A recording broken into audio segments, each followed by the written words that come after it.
Doug Peterson had said that the QB change was meant to provide a spark, and now Hurts is set to get the start again this week against the Cardinals.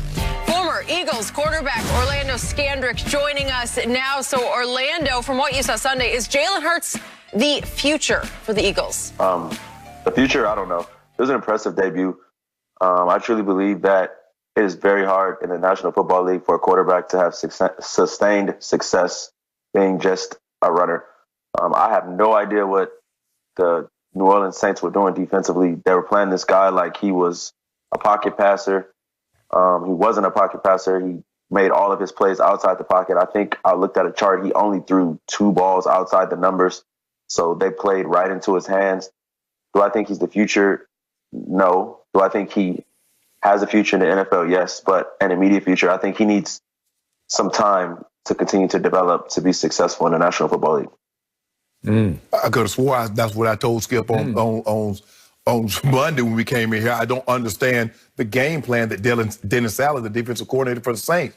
The guy has legs. You played him like he's Tom Brady, like he's just going to stay in the pocket. He's going to be in that phone booth and he's not moving. He's going to get outside of the pocket. If you run past a mobile quarterback, he's jumping out of the window and he's gone. You do that to Lamar. You do that to Kyler. You do that to these guys that has legs.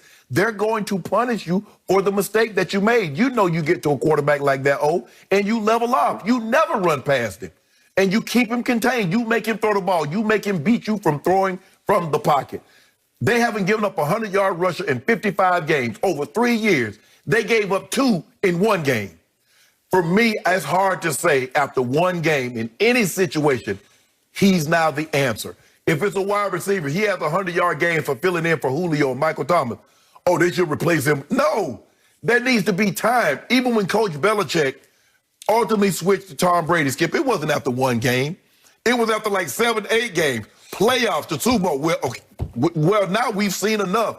But for people to say we've seen enough after 1 game and the guy really hasn't thrown the ball, they said it was the Pro Football Focus. Skip loved this. Pro Football Focus said it was the 2nd worst game for an Eagles quarterback this year throwing the football. Let that sink in. His first start was worse than all but 1 of Carson Wentz's starts. And they said he's the answer now. Okay, good luck with that.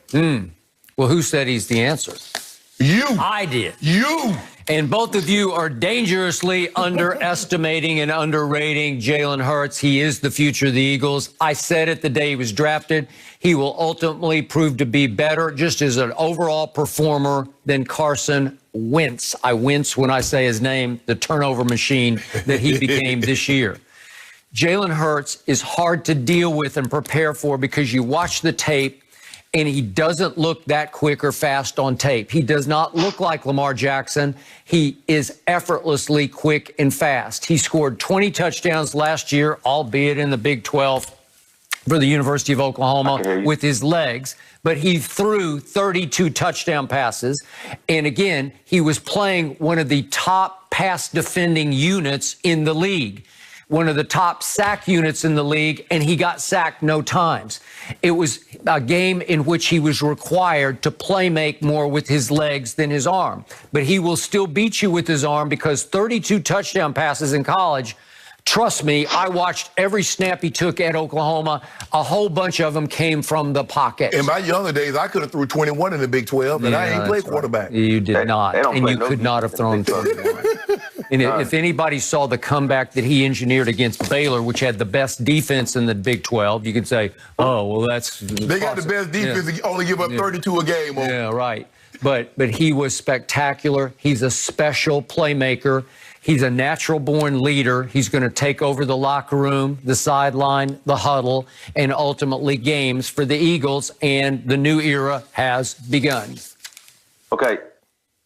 At what point are they... Every defense is not going to allow, like the Saints, nope. Maybe they were too confident in what their scheme was. Yep.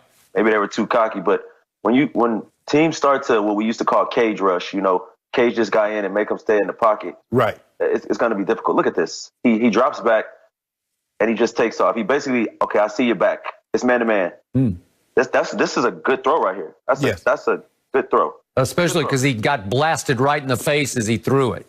I mean, that's part of the quarterbacking position. But when you have 267 yards and not passing yards, total yards as a quarterback, that's not good. Every play And he this needed to weekend- make in that game against a defense that the man Shannon Sharp across from me said was the best defense in the National Football League, and thought that this was the wrong place, wrong time for a rookie's first start. Yeah, but he made every play he needed to make in that game. But the problem that I have with the defense, is that they treated him like he's Tom Brady. Yeah, you can have that. You can have that philosophy. Get upfield. Tom is not going anywhere. We can play cover 5, and we don't have to worry about, which is 22 man. We don't have to worry about him. We can go single high and turn our backs because Tom isn't going anywhere. You can't play this, even though he's maybe not as fast or as Kyler or Lamar. He's still a runner, and you must treat him as such. He faster than defensive lineman. Yeah. 22 man, all you doing is getting out of there on defensive lineman. Thank you. Once you run past him in that coverage, it's over. Ain't no linebacker gonna be able to tackle this man in one-on-one in the field. You see him, here you go right there, and I'm finna go get him. You're not. Carson Wentz would have thrown 3 interceptions and lost 2 fumbles in this game. Because that was the perfect defense for Carson Wentz. Carson is more of a pocket passer than Jalen Hurts. And it's almost like they thought they were lying. Oh, they say they're going to start Jalen Hurts, but they're going to put Carson in there. Because they approached him as he was a pocket passer. He's a mobile quarterback, and you got to box him in. Skip, as my elder statesman, Skip, you've seen a lot of football in your day. A lot of football. Now, are we making Carson Wentz the standard for quarterbacks? Because that's what it sounds like here. It's like, well, Carson Wentz would have done. Is that the standard? Well, no, it's the standard in Philly this year because he just became a disaster. Obviously, he lost confidence in himself, and they lost all confidence in him. In Orlando, you saw what happened. Jalen Hurts showed them in the first drive, right out of the box, I got this. I'm going to be cool under fire. I'm not going to lose my poise, and I'm not going to lose the football. And once the team saw that, everybody started to gravitate, to get contagious energy from Jalen Hurts. Again, that's what he did at Oklahoma. That's what I thought he did at Alabama, and even came in and saved Tua in the SEC championship game by winning the fourth quarter 14-0 against Georgia. That's just what he does. How many games do you think that they're going to win with him throwing 2 balls outside the numbers and throwing for 167 yards? How do you think that his encore is going to be this weekend against the Arizona Cardinals? Because the Arizona Cardinals aren't just going to let him use his legs. They're definitely going to keep him boxed in. They're definitely going to roll some different coverages at him and make him beat them with his arm. Well, Hassan Reddick just sacked Daniel Jones and company 5 times. So here we go again. You know but here's the thing. I'm just trying to hold on. Oh, help me understand this. You got 5 guys at wide receiver that could possibly be first round at Alabama. You got 3 linemen that's going to go top 15. You got 2 running backs. And you mean to tell me Jalen Hurts couldn't do any better than that at Alabama? Than to throw for 180, 200 yards a game with 5 number 1 receivers? Irv Smith goes in, and he had O.J. Howard. And who did he play for last year? The quarterback maker, the guru, Lincoln Riley. That's what happened. Oh, my goodness. He can throw it. Trust me, he can throw it. There have been a lot of guys that throw the ball at the quarterback position, and they come to the SEC, and even though it's more open now than it's ever been, it's a different animal in the SEC than it is in the Big 12. He started when he was a true freshman at Alabama. And then in the national championship game, what did the coach even have to do? Okay. He had to go to the bullpen to get the lefty. Yeah, and in the next SEC championship game, what did he have to do? Jalen, get back in there and save my bacon. He was hurt. Yeah. You know good well Tua was hurt, but look at Tua not dealing. Did you see him last week? I saw him lose. Okay. He had 300. He had 3 bills. Jalen Hurts is going to change life. Okay, we will see. He's got the work ethic. We've seen it, Skip. You know, I witnessed it last season as well. Orlando, we appreciate your time. We'll check in with you very soon. How about this, though? Did Jim Harbaugh find the perfect recruit to turn things around at Michigan? Here we go. We explain next. No mercy, no mercy.